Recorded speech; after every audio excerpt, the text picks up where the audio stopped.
Hey, this is Thomas from Lightning Boy Studio. So today we're doing a video update where we're gonna tell you a bit where we're at with our project Dinomancers. And I'll also talk a bit about our YouTube channel so you can know what kind of content you can expect from us coming forward, and so you have a better idea about what's going on. We're also going to do something a bit different this time. We received some questions from an animation student called Christian Demeester a while ago, and he originally wanted us to do some sort of live interview for his school. Sadly, we couldn't make that happen, but we thought that we could answer his questions via a video like this. So that way we could share our answers with not just his school, but also all of our followers on YouTube. And he really does have some cool questions that can explain a bit like more what is Lightning Boy Studio. So we thought that could interest you guys. All right, so first let's talk a bit about Dinomancers. It's been years since we first teased this project, and since then it's been a bit slow. Usually we always say more info coming soon. So to give you a bit of context about what's going on with this project, there's a few paths available in front of us. We could have decided to do the indie path, which is basically do the project with a very small team. So a good example for that would be Destruna. Destruna was done by a core team of roughly 8 people, but they also had other team members helping with different parts of the project. And they did a full 26-minute pilot, which is extremely impressive. And they even hired well-known voice actors that made voice for video games and anime and stuff like that. So they really pushed how far you can make an indie project like this. And what's pretty cool is they also used the Lightning Boy shader as their main shader for this whole episode. So that's really cool. So yeah, their goal was to do the full pilot and then try to pitch that to studios. If you haven't seen this pilot, there's going to be a link in the description below. So that's one way of doing something like that, but it's very tough. And we've done it before with Le Gouffre, not that we tried to pitch that as a series or anything, but working that long on a single project, we have experimented it and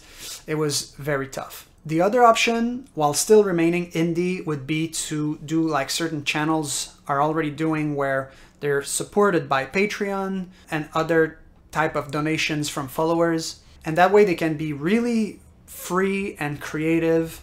A really good example for that is Worthy Kids. Seems like he survives from Patreon money, and then he can be really creative with his shows and do them however he wants. But the challenge with that is you must be clever with how you plan your animation episodes. So in the case of Worthy Kids, I'm just guessing here, I don't know him personally, but his episodes are pretty brief, and I'm guessing that this is in part because he's a single creator. So yeah, if you haven't seen the work of Worthy Kids before, we're gonna put a link in the description below. I'm a huge fan of his work. He's really one of the best indie content creator out there. So for us, for Dinomancers, we're actually hoping to team up with established animation studios and distributors and go kind of a more official route, if you want. That's just the vision we had for this project. We were always thinking it would be awesome as a feature film or as a TV series. Our script can kind of fit both. And so that leaves us with the option to kind of try to pitch what we have to convince studios to work with us on this. And what we learned over time is it's really tough for a studio to put millions of dollars into an IP that hasn't been proven yet, which kind of makes sense. And if you think about it too, these big studios, they have people working at the studio already that are also making pitches and have their own dreams and their own series that they want to make. So it makes it a bit tough for them to just want to invest in outside teams like us. So knowing that, we have been working on something for Dinomancers. I have to remain a bit vague right now because we're not ready to announce what it is yet. So I'm just going to say it's a product. And basically, this is going to be a first way for us to put Dinomancers out there as a world, as an IP, introduce people to our characters. And hopefully a lot of people get to buy it and like it. And then it would prove to studios that there is an audience for Dinomancers. So we will tell you more when we're ready for that, but that's kind of where we're at. We're teaming up with really talented people, and we can't wait to tell you more. Next up, our YouTube channel. So as you've probably noticed, our channel doesn't get updated super frequently, but we do try to keep it alive as much as we can. The challenge for us is we're spending a lot of time actually working on Dinomancers. So that's why it's tough to find time to make YouTube videos. And of course, we know that a lot of you want more content, specifically from David. David is the one that created our most popular YouTube videos, like the Ghibli tree tutorial or the arcane painting style tutorial. So we know you guys want more of that stuff. The challenge with this is two things. First of all, David is, once again, working really hard on Dinomancers. But second of all, when David comes up with a video idea, it's not that he sits around and he's like, oh, I know what could get us a lot of views. It's more that he's working on Dinomancers and organically he has a need. He's like, oh, we need to be able to make this kind of toon shader, or we need to be able to make this kind of tree or cloud. So then he starts experimenting, finds a new technique that he never seen anywhere else online usually. And that's when he's like, oh, that's actually a pretty cool trick. That would make a good video. And so because of how he works, it's kind of rare that there's a new video topic that comes up. But I can give you a hint on what he's been working on recently. So he's actually been working with the geo nodes in Blender, and he's been working on customizable assets that we can like tweak. So here you can see like a wooden bridge can change shapes really easily. It's all real time, it's all in Blender, and this is going to help us a lot with creating our environments for Dinomancers. So this has been super exciting. We love what he's been doing. There's a chance that this will lead to a new tutorial in the future, but we don't want to promise anything, because sometimes something that just looks cool, it's pretty hard to explain in a video format too. So we'll see what's going to happen with this, but at least you know kind of what's going on right now behind the scenes and why we've been so silent. So there might not be a ton of David videos coming like soon, but we also still want to support the people that have bought the Lightning Boy shader. We are super grateful that a lot of you have been not only buying it, but then using it for your own projects. And once in a while, we'll try to find time to make more tutorials for the Lightning Boy shader.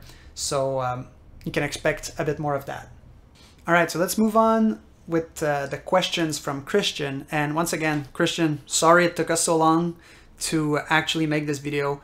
Christian actually asked us these questions more than a year ago for sure, and I don't know, maybe you graduated by now, but the questions are still relevant for anyone that would be curious to know a bit more about Lightning Boy Studio. So here we go. The first question is, what were your initial expectations for your Kickstarter for Le Gouffre? So to give you a bit of context, Le Gouffre is this first animated film we did before we started Dinomancers. And back when we made this film, we also had a Kickstarter campaign to help us fund a bit of the post-production, and we got $25,000, which in the grand scheme of things, considering how much money like we spent on the film, and mostly time actually, this doesn't cover the production of the film at all, but it was extremely helpful to wrap up the project, pay for the composers, our sound designer, our voice actors, send the film to festivals, have a premiere, all that stuff. So short films, they usually don't get a lot of money on Kickstarter.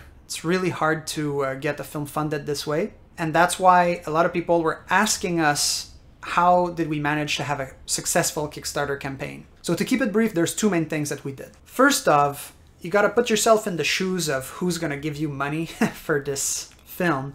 People usually don't really wanna pay for short films. It's a bit sad because it takes a lot of effort to make short films, but it's just very hard to sell. But now you're asking them to pay not only for a short film, but for a short film that you didn't make yet. So that's even tougher. So in our case, we actually started working on the film first. And I think we only did our Kickstarter campaign when we were like 2/3 of the film done. And thanks to that, we had a lot of footage, completely final, looked great. And then we can put that together in a trailer and show people that we're really motivated and hardworking, and we put our effort first. So it's tough. It's a bit of a gamble because you can absolutely not get the money if you do it that way. But once again, for someone that's giving money to your campaign, if you're just showing a bunch of concept art, they don't know if you're just going to take the money and run or whatever. So like in our case, we showed that we had a lot of work done already. The other thing we did is kind of similar to our YouTube channel actually, but back then instead of doing tutorials for free on our YouTube channel, we used to make a blog post weekly or bi-weekly where we were showing tips and progress on our film, and we were sharing that on a lot of filmmaking forums and stuff like that. So some people were following us already for the tips that we were sharing on how to do cool 3D animations. So when came the time to have a Kickstarter campaign, some people wanted to support us regardless of the film, just like as a thank you for all the free content we put online. So basically that's how we handled our Kickstarter campaign for Le Gouffre. And specifically about Christian's question, which is what were our initial expectations for this Kickstarter? I was the most pessimistic, David was middle ground, and Carl was the most optimistic. And I think the 25K exceeded even what Carl was thinking, so it exceeded all of our expectations. I personally thought we would be lucky if we would get $5,000. Just looking at other short film campaigns, it did seem pretty hard to get money this way. So yeah, it exceeded our expectations, and we're still grateful to our Kickstarter supporters to this day. As an indie studio, how do you budget your money? Was it overwhelming at first? So this is an interesting question to look a bit more into what is Lightning Boy Studio.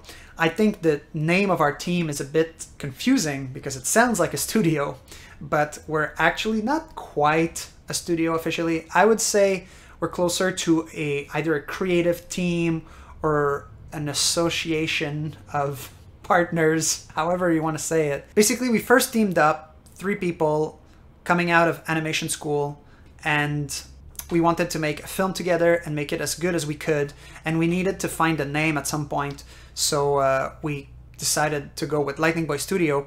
And back then, I think we were thinking we could make an actual animation studio down the line, but when the film was done, we kind of realized that we didn't want to do that after all. So the name is still Lightning Boy Studio, we didn't change that, but now our goal is more to, as a creative team, come up with really cool concepts and ideally work with other established animation studios that have this infrastructure. So how do we budget our money? That's kind of interesting too, but basically the first thing we did is we worked in the industry for a bit, saved up money, and then we quit our jobs and started working on our own film.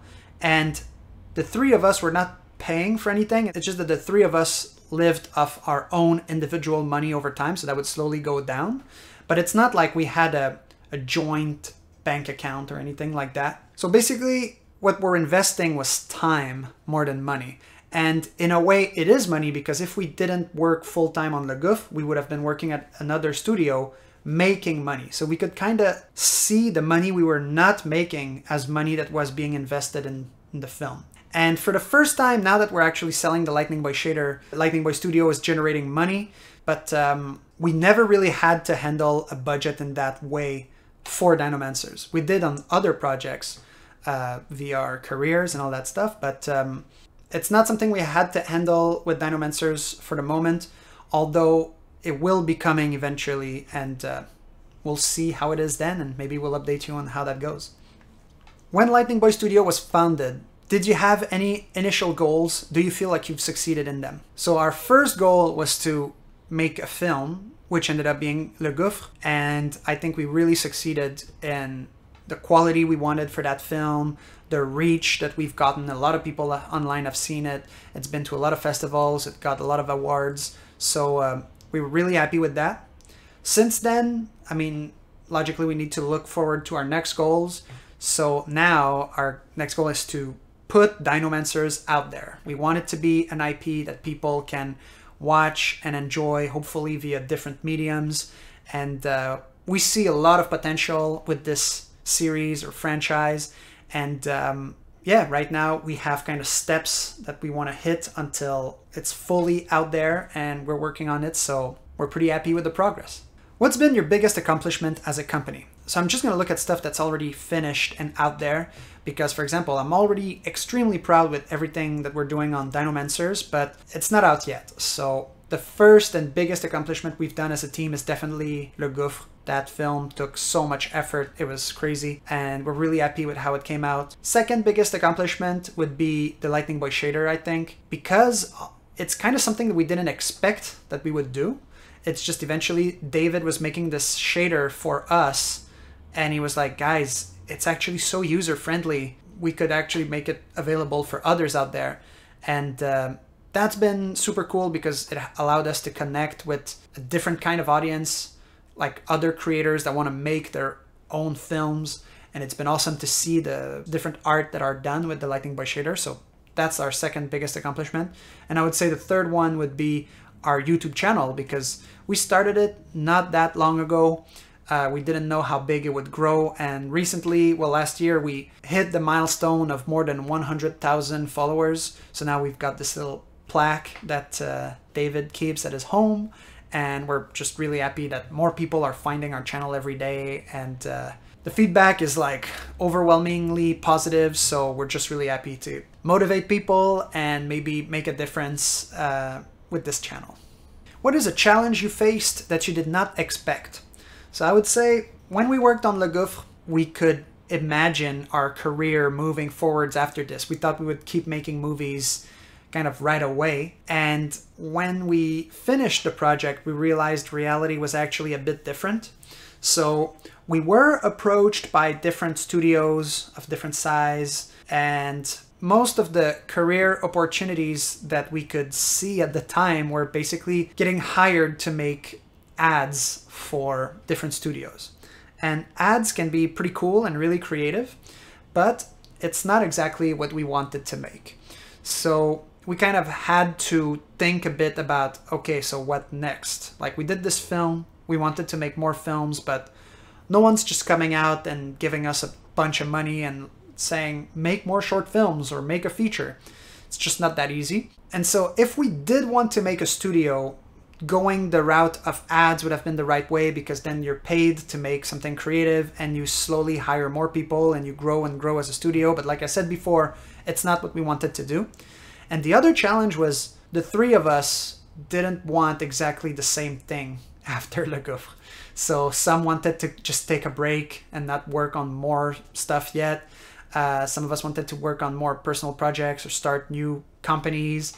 So we the three of us went a little bit in our separate ways, grew individually in our own way, in our own art, through our own careers. And we kept Lightning Boy Studio as something that's more part-time. And that was kind of the healthiest way for us to keep moving forward. So once again, that's not what we expected. We kind of had to adapt to the reality of where we're at. A team, at the end of the day, is a bunch of individuals. And if individuals want to go different ways, that change what the team is and wants to do. What led you to want to work on your own projects instead of working for pre-established studios? So actually, we do work for pre-established studios. We did it before Le Gouffre, and then we quit those jobs to work on Le Gouffre.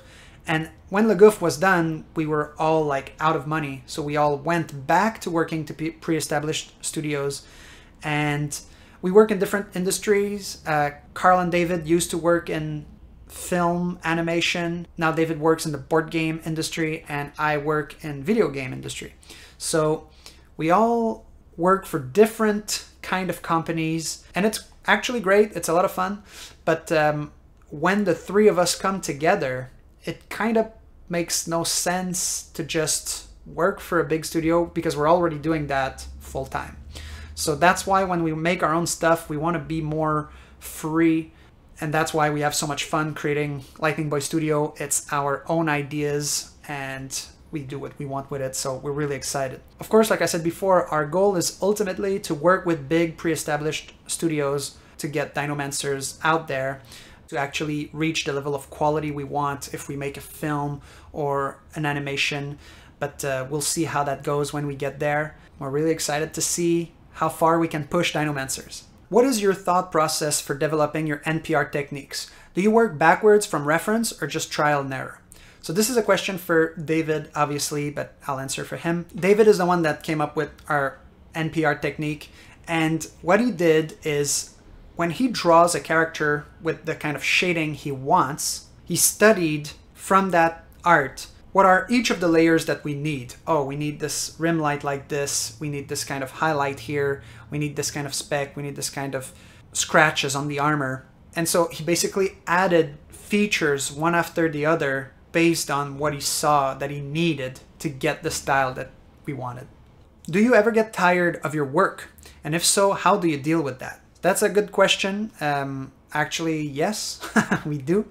But that's another thing that's interesting with working with a team is it can happen to different members of the team at different stages. So when we were working with Le Gouffre, we would talk about that sometimes. And one of us would be like, oh guys, I'm getting a bit burnt out and all that stuff. So we can kind of like gauge where everyone is at. And when Le Gouffre was over, that was one of the main reasons why we kind of took a break, is most of us wanted to just cool off for a little bit. We had put so much effort in making Le Gouffre that we needed to chill a bit. And that's why while working on Dinomancers, we're more part-time. We have done it full-time before. We know what that's like and the sacrifices that we need to make for that to happen. So this time we're actually going slower on this project, but it's kind of healthier for us as a team. Another thing that we did when working on Le Gouffre is every Wednesday nights we would play board games. So it might sound silly, but when you work with your friends or your best friends, it can be a bit tough because over time you're associating your friends only with work and you never get to do anything fun. So that can be kind of a strain on a friendship, and we didn't want that. So yeah, it's important to not ruin your friendship for your project, basically. What advice do you have for students entering the industry? So this question is a bit vague. It's a bit tough to answer because even the industry, what is that? Like the animation industry can involve working for animation films or for games, or even live action will need animators for special effects and stuff like that. So all of these industries are extremely different, honestly. And I guess the best would be to know what are your interests, but also what are your skills, because it doesn't always align one-to-one. Happened to me in my career that I had certain jobs that I was taking that were not exactly my dream jobs, but I had a talent in working in those fields. So that can help you kind of grow, get more experience. And since then, now, like, my work is really aligned with what I like to do. So basically, you got to be a bit reactive to what's available and adapt to the opportunities that are presented to you. That would be a first advice. The other one I would say is not exactly related to working in this industry as an employee, but more if you want to make your own projects. It's much easier to work as a team, but finding the right team is really tough and can be really hard to meet the right people with complementary skills that you get along with and you're aligned artistically. So what I would say is if you find this team, stick to it. It's very precious. And in our case, we met in animation school and we've been super close friends since. So don't underestimate the power of the friends that you've met in animation school before joining the industry. And that's it for the questions from Christian. Thanks for asking those. Those were pretty fun to answer. We hope that now you know a bit more what is Lightning Boy Studio, why sometimes we take a long time to make YouTube videos. And as always, we're super excited to show you more about Dinomancers. We know we keep teasing you about it. It's rare that we can show new stuff, but we really hope that we can officially announce what we're working on during this year. No guarantees, but that's our target. All right, thank you so much for watching once again. Keep telling us what kind of videos you'd like to see from us. It doesn't mean that we will do it, but it's always interesting to see what are your interests. And we'll see you in the next video. Cheers.